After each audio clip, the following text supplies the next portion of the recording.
Hey folks, I'm Chuck Black. We're doing 52 weeks of Python. We are in week number 50, and we are beginning a discussion of messaging. If you have gotten to this point, as you can see from this picture here, you are a full-fledged software developer. You're no longer just a copy and paster or even a script writer in Python, but you understand software. So congratulations to you if you've made it this far. This is a really great accomplishment. So in this lesson, we are going to be beginning to talk about the idea of messaging.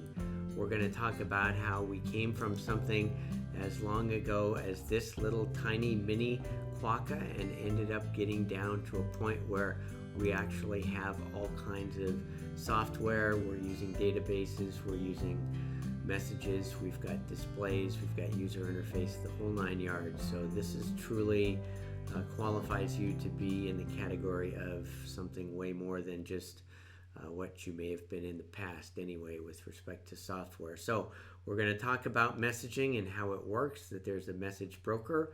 We'll be using RabbitMQ. We'll talk about producer of messages and consumer of messages. We'll spend our code time looking at the APIs and the things that cause this to happen. That would be a request that comes in to say, I want you to start a port scan. We've implemented port scan, just so you know.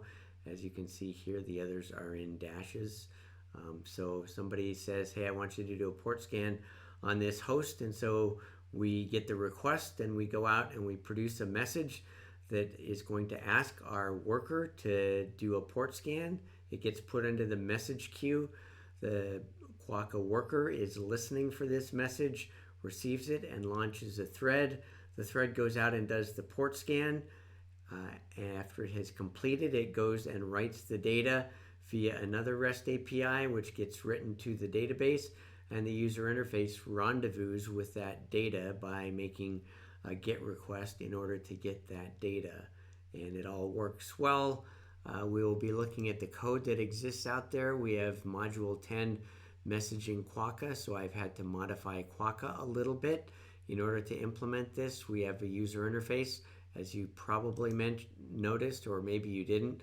I have an action button here, so you can now click on that and initiate a request of some type, and in our situation it's a port scan. And we have worker code, so we're not going over the worker code or the UI code in this lesson, but we are going over the quokka server code that implements the endpoints and some things like worker API addition, which got added, as well as additions to the DB API. So a lot of stuff that we'll be going through. If you are to learn this, then as I say, you're a full-fledged software developer, and this stuff will help you in whatever organization that you're in. It will help you to get jobs. It will help you to do a better job in the job that you're in, etc. So I think that this will really be a useful thing for you to have in your skill set. So without further ado, let's get started. Okay, so let's get started talking about messaging. Now, before we dive into it, I want us to take a little trip down memory lane to remember where we've come from. If you recall, a few weeks ago, we started this discussion of Flask, and we implemented this Flask application in which we kept information about hosts that we had discovered and were monitoring in the network. And we had two applications, one that was doing the monitoring and putting stuff into the host storage table, and another one that was reading it out of the host storage table. And they were doing this via this nice REST API that we created. So we augmented that so that it not only did hosts, but we added device monitoring and service monitoring, and also we had appropriate device and service displays to go along with it. And once again, we were storing this data inside our quokka server, but it was shielded by the applications that were outside were shielded from that, the details of that, via this REST API. So we implemented this REST API through which everybody that's doing anything was communicating with our application. And then we said, well, it's not really a good idea to be storing data in memory that multiple threads could be accessing at the same time. And when you have a web application server, every single request coming in is going to be on a different thread, and so you have the possibility for problems. So we said, wouldn't it be nice to be storing it somewhere else? So we implemented a database. In fact, we didn't implement just one database, we implemented multiple databases. First, we implemented SQL using SQL Alchemy. Then we implemented Mongo using PyMongo, and I liked Mongo enough that I continued using it rather than SQL, even though I was fairly new to Mongo at the time. But the important point here is, number one, we implemented everything in the database, and number two, we didn't cause any turmoil or problems or refactoring requirements for all of these applications that we're running out here, because they're using this REST API and they don't care whether we store it internally or whether we're storing it in a database. So that was nice, and we implemented. Now we learned to not only Flask web application service, but we also have this database that we're using. So after we implemented the database, we went a little bit further and said, these device displays in a terminal are nice, but wouldn't it be nicer if we were able to implement it in a real live user interface the way that things are done typically today? So again, without any changes to the database or to the monitoring and even allowing it to coexist with these displays, we implemented a user interface that allowed us to look at hosts and devices and services, etc. And that was a good thing. And now we arrive at the next step. The next step in our fleshing out of what it means to be a software developer is to add messaging to your skill set. This is really going to be something that will set you apart from other people who claim to be programmers. Understanding how this works is important as you go forward if you're interested in doing more than just writing networking or some other type of script, but actually learning how to write software. This will definitely be something that makes you unique and different from the other folks that just understand how to either copy and paste, or even if they can write a little bit. Messaging is used in so much of computer science-y stuff today. Everything that is distributed, everything that tends to be federated in some way, the idea that you have multiple entities doing different things, you tend to need a way to communicate. And one of the best ways to communicate is via messaging. Now, we've seen that you can message via RESTful APIs, and that's indeed true. But sometimes you don't really want that. You may want two-way communication. You may want a more direct way to communicate. And so that is what we are going to be talking about in this particular lesson, or actually I believe there will be two lessons. The first lesson, we are going to look at how you create messaging from inside our Quokka server and how we implement our Quokka worker. We've got a new Quokka worker. I reworked what I did in Quokka originally. If you're familiar with the original Quokka implementation, if you're not, don't worry, it doesn't require that. But if you are, I've changed things a bit. I've made it simpler, and I think probably better. And so we'll look at how in here you produce messages. Here it's called consuming messages. This figure right here is representing a queue. I toyed with the idea of playing around with implementing a Python queue class, which is totally different and much smaller in scope than this RabbitMQ implementation, but I figured since we're getting towards the end of our 52 weeks, I would throw us into the deep end, and it's really not that difficult to understand this stuff once you understand the basics of it. So that is what we will be doing. In our first lesson, we won't be looking at the user interface version of this. So if you look here, if you've seen here, and you have an eagle eye, you may have noticed, oh, look at that. He added a button here. And sure enough, if I was to click on this, let me see if I can find one that's not going to take forever to reply. I can't remember if these things actually take a long time or not. I actually don't have my worker running right now. I'm going to start my worker running. You can see that it got a request. It's actually doing the port scan. And sometimes a port scan comes back in a few seconds. And this time it did come back pretty quick, so you can see that. And if you were looking on my left, you will see that, oh, sure enough, there it displayed the results. So I've got a number of moving parts here. Hopefully they're working, but they are moving parts to be aware of. This piece right here, the user interface piece, is probably involves enough thinking, brain power, etc. on its own to be a separate week's lesson. So we will be creating this functionality and testing it using other mechanisms. Specifically, I'll be testing it using Postman in order to simulate a user interface request and a user interface response. Here you can see that I've done a Postman request and gotten the results back. So we will be using that in this first lesson because you'll have your brain full trying to understand how all of this stuff actually works, all of this messaging. How do you send a message, and how do you consume a message, and then how are we starting these threads that are actually running to perform whatever work it was that I've been given.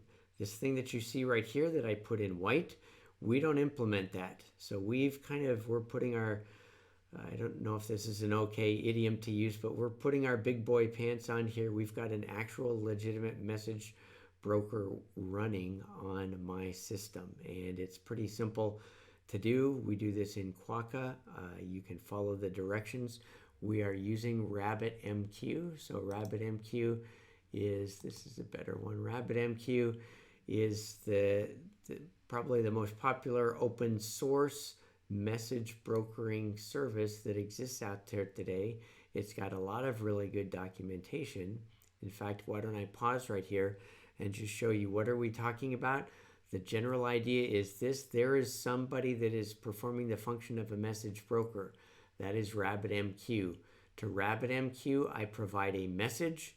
It gets put into this queue that I have identified, and then I have a worker or somebody who is listening for incoming messages. And if you look here, you'll see that if I look right here, because there's multiple threads going on, you can see that my worker is waiting for messages. So it's waiting on messages on my Quokka worker queue. And so basically it will sit here and do that. And something just to be aware of if you are a little bit familiar with this, yes, you can have multiple waiters on the queue. So this would be one way to have to distribute your work. If we wanted to have implemented like monitoring stuff for devices and for services and for hosts, we could have used a queuing mechanism and had workers doing that. In fact, that would be a fun thing for me to implement. I haven't actually done that, and maybe we'll do that. If you have a desire to see that, let me know and I can add that. But this is the general idea. We put a message into the queue and it gets dequeued. That's what we're going to be doing.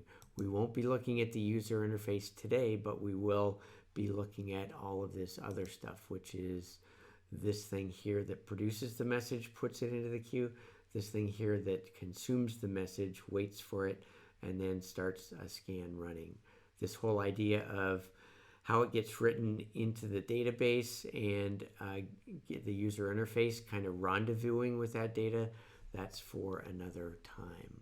Well, that's for the lesson after this. Don't want to make it seem like it's forever in the future. So here we go, M10 messaging Quokka.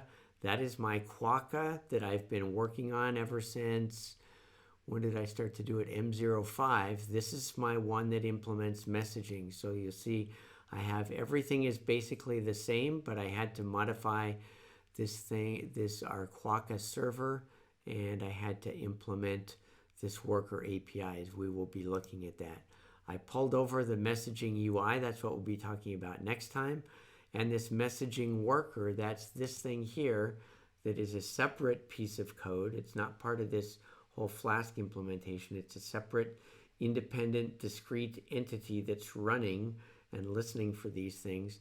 I have my worker code right here, and I basically simplified what I had done with Quokka so that now I just have a worker, a single worker that listens for everything and then launches these short-lived threads that come to life, do what they need to do, and then go away. And that is kind of represented here. These threads basically come into life and then go away.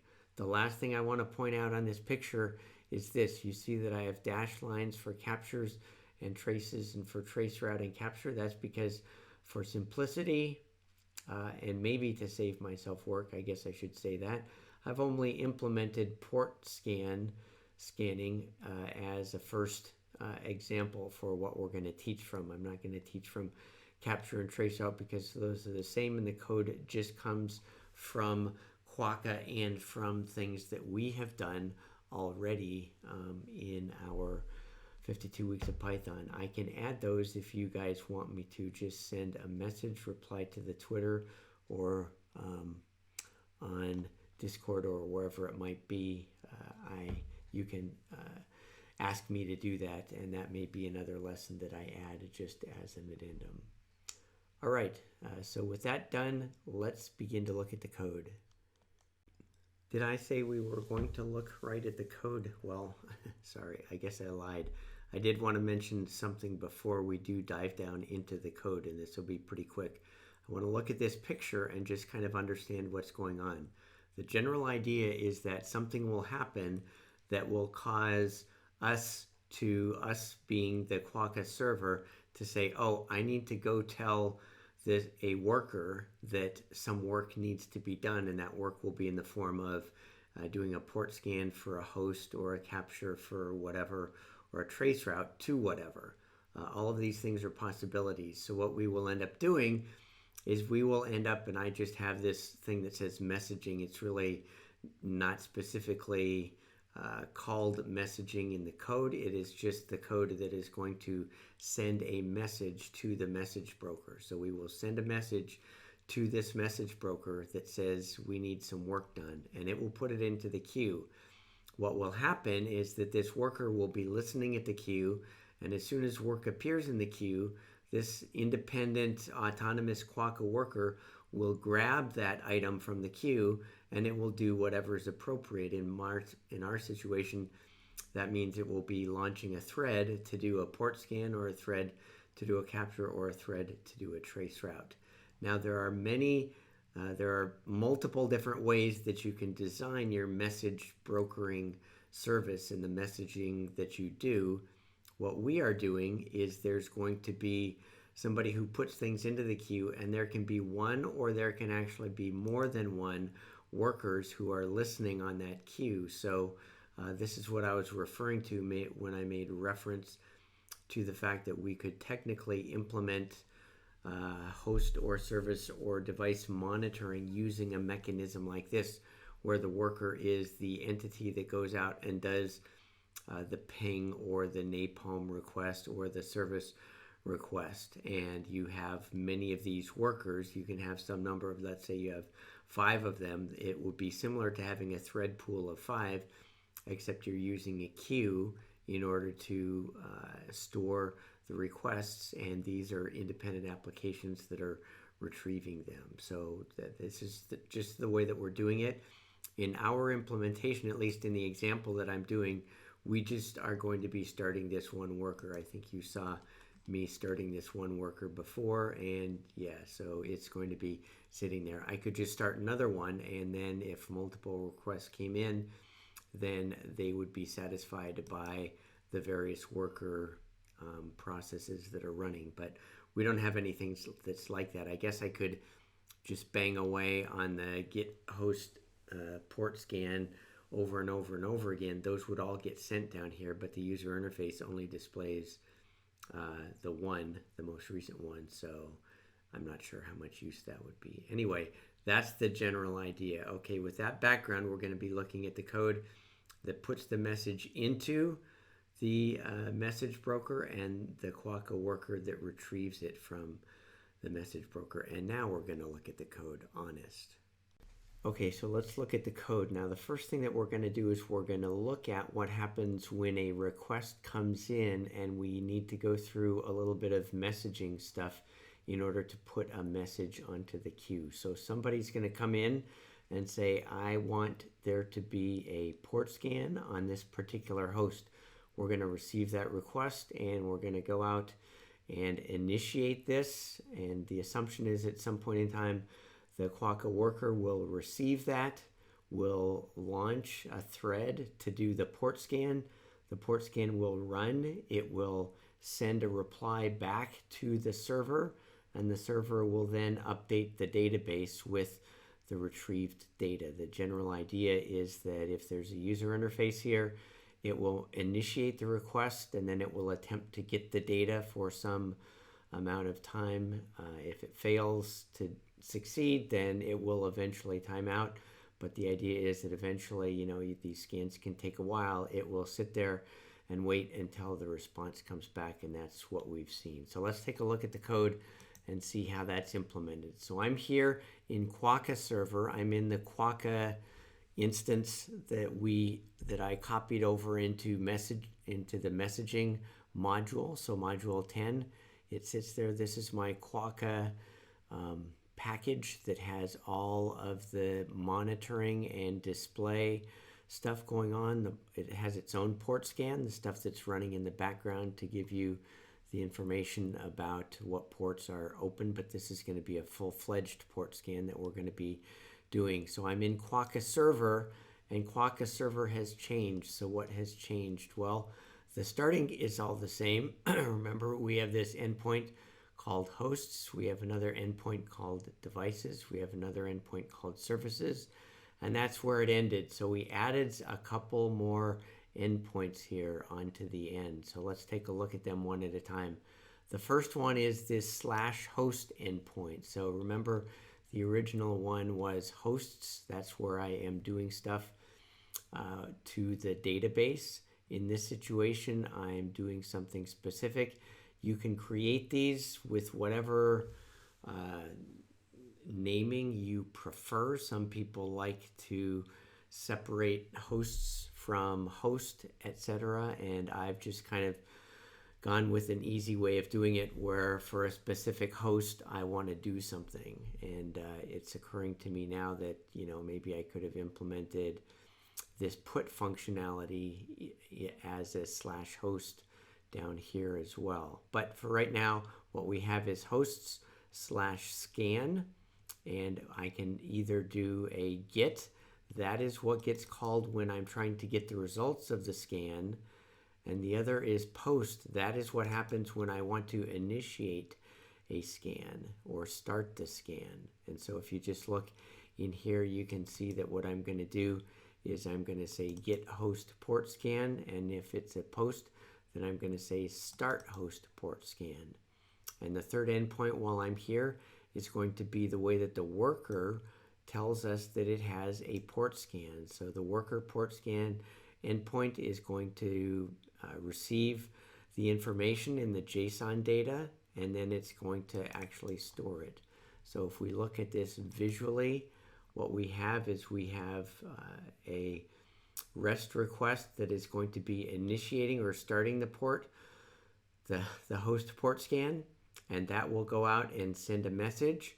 We have a GET that is going to receive the GET request, and it's going to go to the database to see if the scan has been completed yet. And then there's going to be a worker endpoint, and that is where port scan, once it is successfully run, once this thread is run, it's going to send data back to the Quokka server. Let me just review that. There's three types of functionality that's going on. One is the request for the port scan, and that's where we come down here and we initiate the port scan by sending a message to the message broker, assuming that the Quokka worker will get that, and then we'll run the port scan. The second is a GET on that same endpoint. So on that endpoint, it's going to, the user interface or whatever is making this request is going to do a GET, and the GET will go out to the database, and it will actually sit looking at the database and then waiting a few seconds and then going to the database again until the scan results appear. And when it appears, it's going to send the response back to whoever requested it, in our case, the user interface. Or it may be if we're using Postman, as we'll see. And then the third one was, and chronologically, this would be the second thing that happens, probably. Well, it could be different depending on when the user interface makes that request.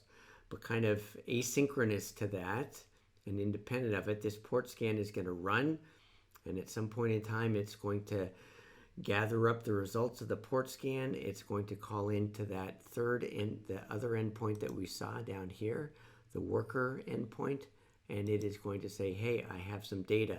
It will get put into our table, and this get will eventually become aware of it and will return the get request with the appropriate data.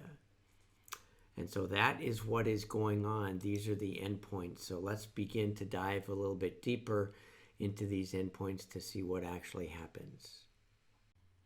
Okay, so here we are at that host endpoint. Remember, we're responding to GET requests as well as POST requests. Chronologically, the POST request is going to come first. That's going to be the thing that says, please go get me this port scan on this host.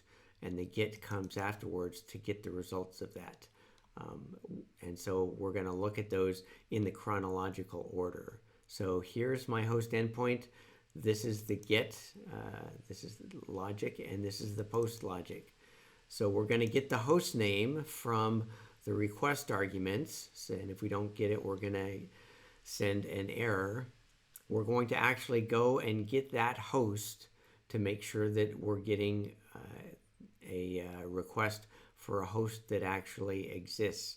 In the quokka project, I actually return host data in addition to the when the get is done, I actually return the host data as well. I don't do that in this situation, but I did go ahead and check to make sure that the host is there.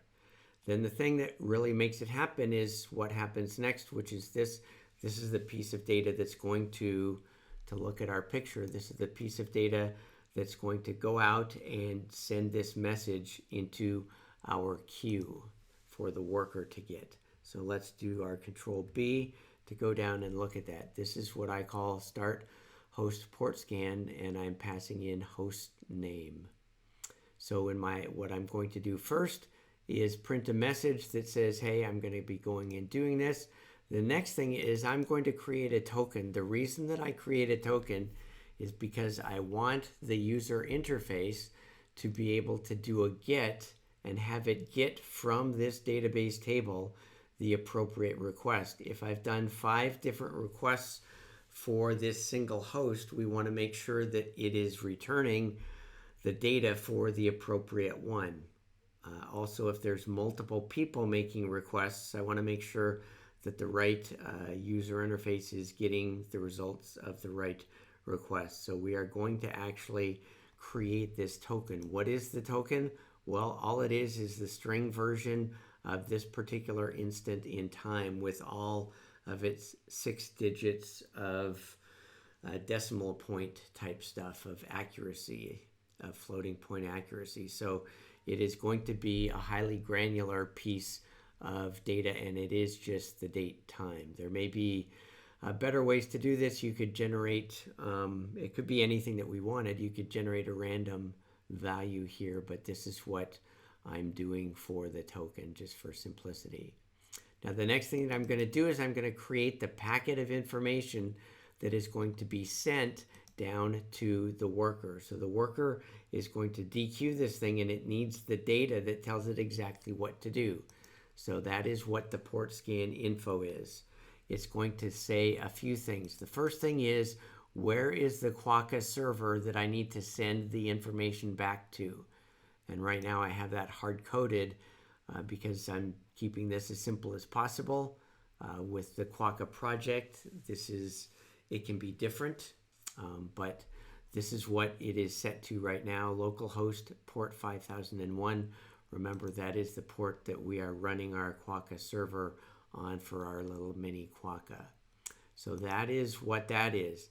The work type that I'm requesting is a port scan. If you have familiarity with the way that I implemented this quokka worker type stuff in the quokka project, I had individual workers for traceroute and a different worker for that would be running for portscan and a different one for capture. What I did in this simpler implementation is I have one worker that responds to the request information that's passed in, and that information is going to be what do you want me to do? Now the host is my host name, so that is just going to give me the information as the worker. So when the worker goes out and runs, it knows, okay, this is the device that I want you to scan, the host that I want you to scan. And then the token, because the token is going to be returned with the data. So it will be stored with the data. So that token, the quokka worker and eventually the portscan thread will have it. It will send its portscan results back here along with the token. It will get stored in the database along with the token. When the user interface is querying for the data, it will be saying, hey, I want data for this host with this token, and it will go out to the database and do a search for both the host and the token. Probably could do it just for the token, but I think I'm doing it for both. And then it will get, when that data is available, it will get the appropriate one. Okay, hopefully you're following me on that. That is the information that we're going to pass along. Now, remember we did our JSON stuff way back when. I'm going to get the JSON version of this. Why? Because we need this to be a string that we pass along in the data. So when I send the data, which is going to be this body right here, you can see PyCharm has helpfully highlighted it for me. This portscan info JSON is going to be a string that includes, that is the JSON representation of this data structure. And of course, on the other end, I'm going to decode that JSON data into Python variables. So all the stuff that we've learned so far, the things that we were talking about here when we went through all of our JSON example, that is all coming back and helping us here. So that is what we'll be doing. So now that I have the data, I'm going to go through this. And let me tell you, first of all, number one, it could be more secure. Number two, there are different types of connections, and we are doing a blocking connection. I'm not giving you a detailed description of everything that you can do with RabbitMQ. I am just giving you the one example of what we have done. Now, I probably should mention this. I'm realizing it a little bit late. You may be looking at this and scratching your head and screaming at me, what the bleep is Pika? Well, that is the implementation of RabbitMQ in Python. I actually have not been curious enough to look up what it stands for. Don't know the answer to that. I don't even know if I'm pronouncing it right. It could be Pika, but that is what I'm using. I'll have to look that up probably in between recording different segments of this, and maybe I'll have an answer for you, or you could look it up. But that is basically the RabbitMQ library right there, Pika. That is what we're doing. So there are multiple types of connections. I'm using a blocking connection. Once you have that, then from the connection you can use a channel. There is a huge amount of functionality in message brokers in general, and certainly with RabbitMQ, that can be used. And if you think about all the different back-end type stuff that goes on with software these days, those are getting used. We're just using the one narrow path. And so if you have interest, then you can go to the RabbitMQ tutorial, and these will show you all the different things that you can do, and they are of interest, and they may be of interest to you, but you probably can just stick with the simple stuff, which is kind of what we're doing right here. And then once we have the channel, for that channel, we can declare our queue. Now, in RabbitMQ, you can have a number of different things which will identify what exactly you are doing. And I'm simplifying things here. If you look in a little bit more detail, there are really different exchanges and different queues. I am not caring about the exchange at all. So I've simplified it so we're only dealing with queues in our example. So we don't have to worry about exchanges in this situation. So we get a channel, we declare our queue. Now this is really important. Both the consumer as well as the producer, the publisher, need to be straight on this. They need to be using the same name. If you have a typo or something in the queue, then this will not work. So this is the name of the queue that we're using.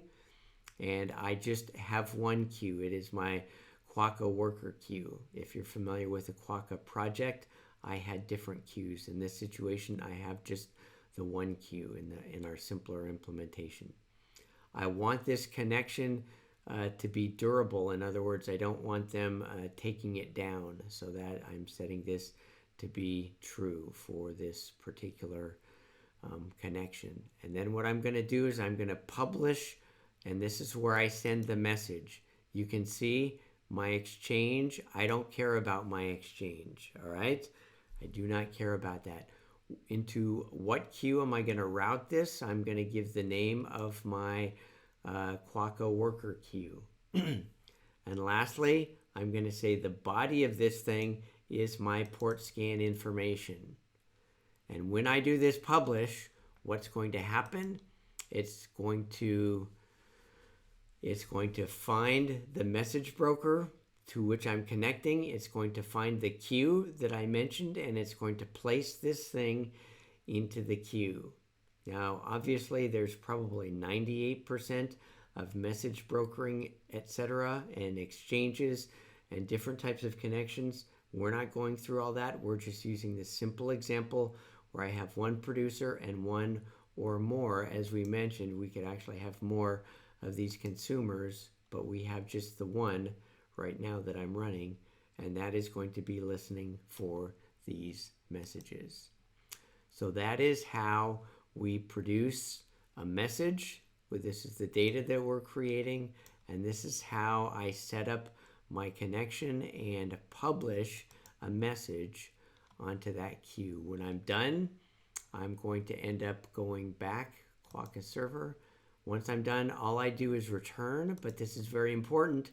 I am returning the token to the caller. So the caller, that is the person who's using this REST API, needs to get that token, because when they come back, they're going to provide that token. And when I go to get the port scan, I'm going to be sending in both the host name and the token. That's what we'll look at next. But very important, I need to be returning this token, and it's important that whoever is making this call makes note of that token. Okay, next we're going to stay in our host endpoint method. This is our endpoint that is going to be called by the user interface or whatever is making the request initially, and it will come in and say, hey, I want you to get me the results of that request, and you've given me the token. Here's the token, and here's the host name. And what's going to happen is the quokka service is going to go out, and it's going to read this table in the database looking for a match with the host name and the token. And if it doesn't find it, it's going to wait a few seconds, and then it's going to check again. Wait a few seconds, check again, and it's going to do that for some amount of time. And the assumption is, and we haven't gone into this yet, there's this port scan thread that's going to get launched, and it's going to run the port scan, and it's going to send the information back, and that will get stored into this table. But what we're looking at right now is the get on that endpoint that says, get me the results of this. And that's what this is. So here is my endpoint that we were just looking at. Remember, we had the post that initiates it, and then the get gets the results, because as you know, and as you've seen if you've looked at this in Quokka or listened to me talk about it, this can take multiple minutes to complete. So the port scan, I'm asking it to scan, I think, ports 1 through 1024, and it does take a while, even though it's done concurrently on all the ports. Only a certain amount, it can only finish in a certain amount of time depending on the responses that it gets. So it can take a while. Let's look at the code that does it. If the request method is a get, then we are going to make sure that they passed in the host name and the token. we're going to make sure that the host name exists. If it doesn't exist, we're going to say you can't do that. And the next thing we're going to do is we're just going to return the port scan. So obviously the important work happens down here in this port scan. So the port scan is down here in DB APIs. So DB APIs before was has the stuff for getting all the hosts, setting the host, and I've the services, the set service. These were all here before. I haven't modified those, but what I have modified is this part right here, which is get host port scan. So really, I'm going to dive us down into the middle of this first. Here's the important thing. Here's where I'm going out to the database and I'm saying, hey, I want to get a scan that matches this host name and this token. So I'm looking for those two things. And how do I do that? This is my request. Remember, I'm using Mongo here. So all I need to do is say DB, that's my database, dot table name. It's actually not called a table. As you recall, in Mongo, it is called a collection. And so it is looking within the collection called portscans. And it says, I want you to find me one of these, but it has to match this. And so this is my search criteria. You can see this is well designed from a Python point of view. It's just a dictionary. With the key of hostname, I'm passing in the hostname that I was given. And for the key of token, I'm passing in the token that I was given. And the presumption is that in this table, I have stored the data. And remember, in Mongo, it's all stored in JSON format, but it will look to match one of the keys that is hostname to be this value and the token to be that value. And when it gets it, that will be in this thing called scan. And then the last thing, I'm going to show you the return. I'm just going to return scan, and this bit me, I forgot that Mongo has some internal data, and when I try to return that with JSON, it doesn't work, so I need to call my little remove internals. Remember that? That's this code here that just goes through and gets rid of everything that starts with an underscore. Why? Well, if it was just internal and it was just regular data, I'd be okay with that, but a lot of the internal stuff that gets passed back is actually an object, and when I try to serialize that using JSON, it gets upset for understandable reasons. So I need to remove all the internal stuff, and once I get that back, then I can return that. When I return it to the Quokka server, then it just returns it to whoever called for that data, and that is the rendezvous point. What happens, just to review, the first thing that happens is the requester is going to make a post for this host name to do a port scan, and it's going to get returned this token. When it comes back and says, I want to do a get, then what is it going to pass in? It's going to pass in the host name, but oh yeah, it needs to pass in that token that was returned down here in order for me to actually find it. And when we call get host port scan, we pass along the host name and the token, and hopefully that will succeed as we mentioned. Next, we are going to look at the actual way that data gets passed from this port scan thread into the Quokka server.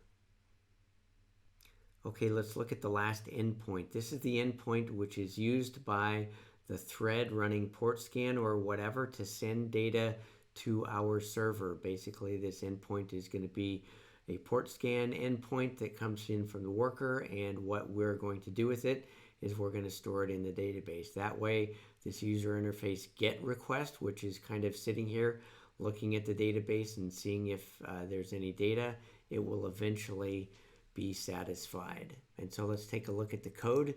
The endpoint itself is pretty straightforward. All we're going to do is we're going to receive this data from the worker, and we're going to get the JSON data out of it. Once we have the JSON data, we're just going to call record port scan data, and that is where we actually store it in the database. Storing it in the database in Mongo is quite straightforward. all we do is reference the database, then the collection, and we say insert one and give it the data. And that data will then get put into the collection.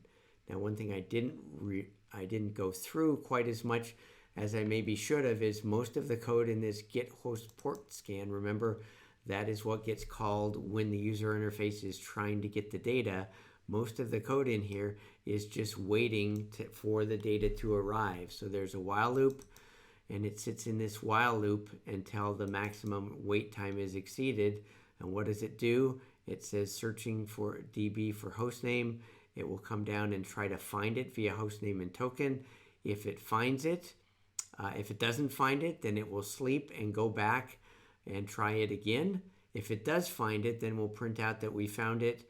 We'll remove the internals and return that to the GET request, which will then return it to the user. So this is what ends up happening. Basically, the GET request will probably come in before the data is already there. It will make these requests. It will pause 5 seconds, make the request to the database again, and it will continue to do that for the max wait time, which I have set arbitrarily at 5 minutes. And the way that the data actually gets into the database is via the thing that we're talking about right at this moment, which is the endpoint that calls record port scan data, and we just write it into that table. So that is the endpoints that exist for our implementation of a worker, basically, in our quokka implementation. We're using messaging, so the post comes in comes in from the user, and what we will end up doing is we will start the host port scan. That will cause us to go through this in order to set up our connection to the broker, and we will publish the data, which is the port scan information, to the broker. Then what the user will probably do is the user will come in and begin to call this GET, and they only have to call it once because we're going to wait here and get host port scan for data to arrive. We go in this loop and we just wait and wait and wait until the data arrives. How does the data arrive? It arrives from the endpoint from the worker via this endpoint. We get the JSON data and we call this record port scan data. Record port scan data just writes it into the database. That allows this loop, which is going and searching for the data to arrive. This allows this to be successful. If it's successful, then we remove the internals and give it back to the user.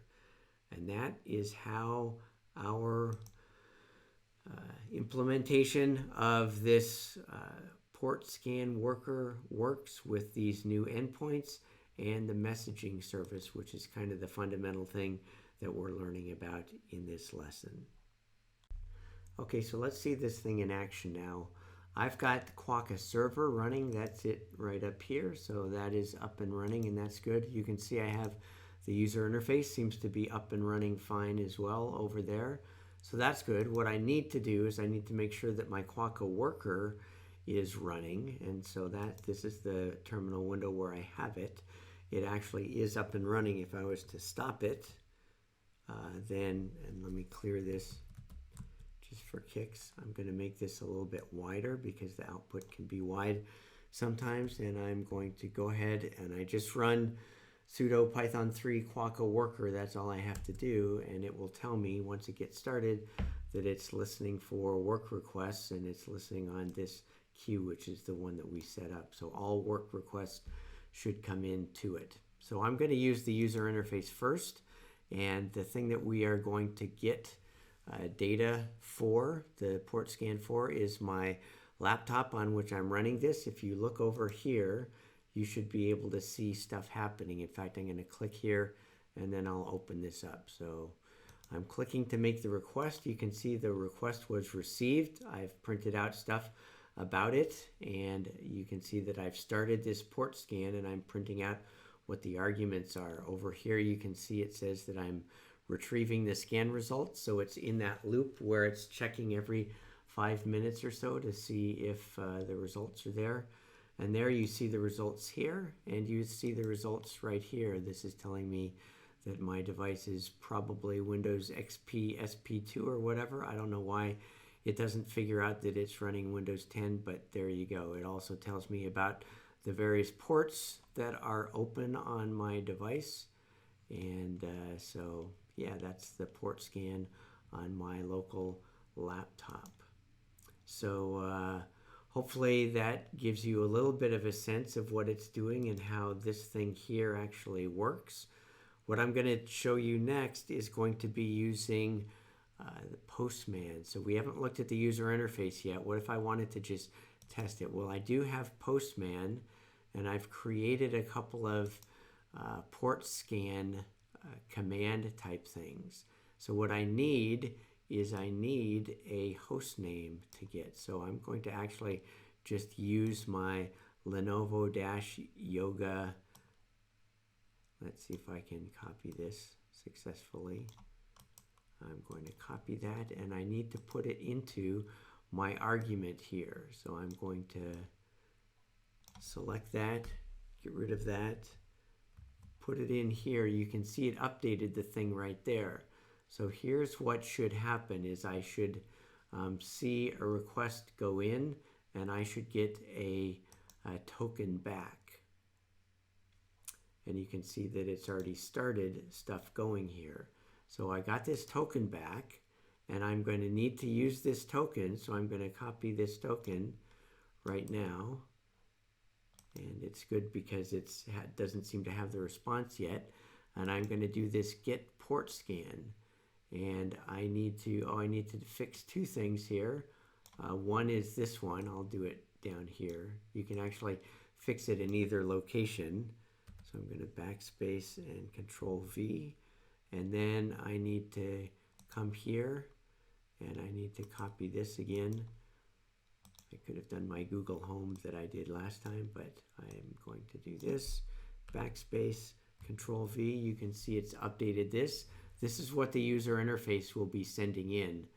So this thing right here, host/scan, and then host name equals.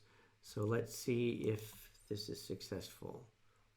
So really, remember, it's only going out to the database here. So nothing is actually looking terribly nice. It's not formatted or anything. It's kind of the raw data. I think it does honor these /ns a little bit. That doesn't look quite as good as it does when it's over here in the user interface, but you get the idea.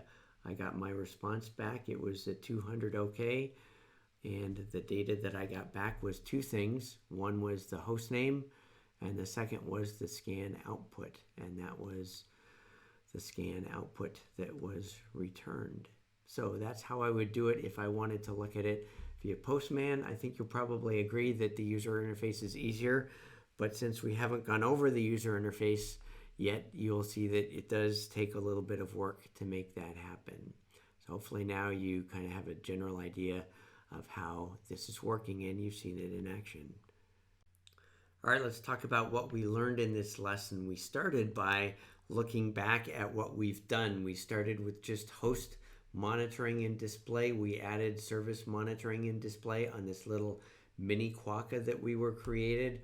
We then realized that we should be putting the data into a database. So we looked at a couple of different databases.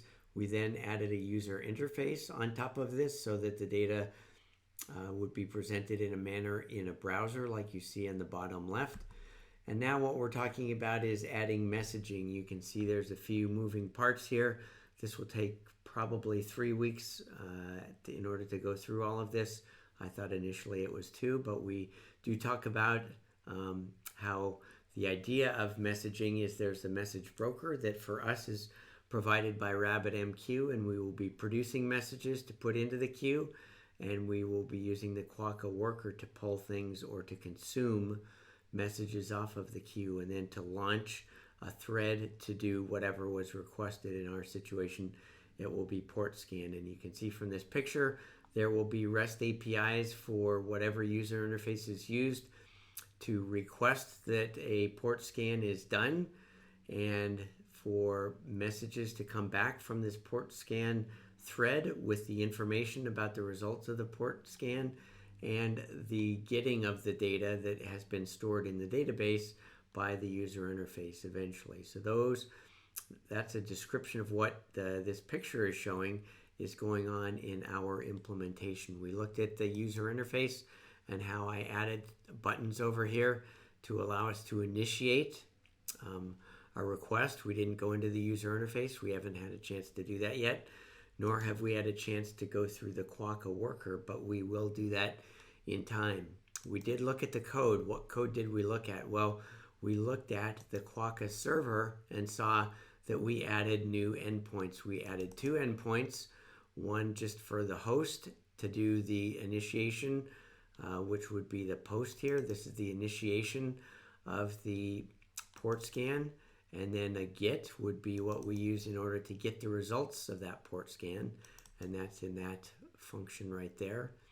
And we looked at the endpoint that is used by the service, in the service by the thread that is doing the worker functionality, in our case the port scan. When it has data, it needs to send it back to us so that we can store it in the database, and that is what this endpoint here is all about. And so we just basically store it in the database, and we went into what that stuff does. Last thing that we did was we looked at the user interface, which I've alluded to and shown you to a little bit with the user interface, but we also looked at Postman and how you can do something similar, just not as nice looking with with Postman. It rhymes with port scan. You can use Postman to initiate a port scan and to get the results back. So hopefully this has been helpful. I know we're like probably a third of the way through describing it. As I mentioned, when you get to this point, you are a full-fledged software developer. If you can even begin to grasp this, then you can really believe yourself and cause other people to believe as well that you know what software development is all about, and you're not just a copy and paster of scripts that you see online. So hopefully this part has made sense. If you do have questions, as always, let me know. And until next time, thanks for listening.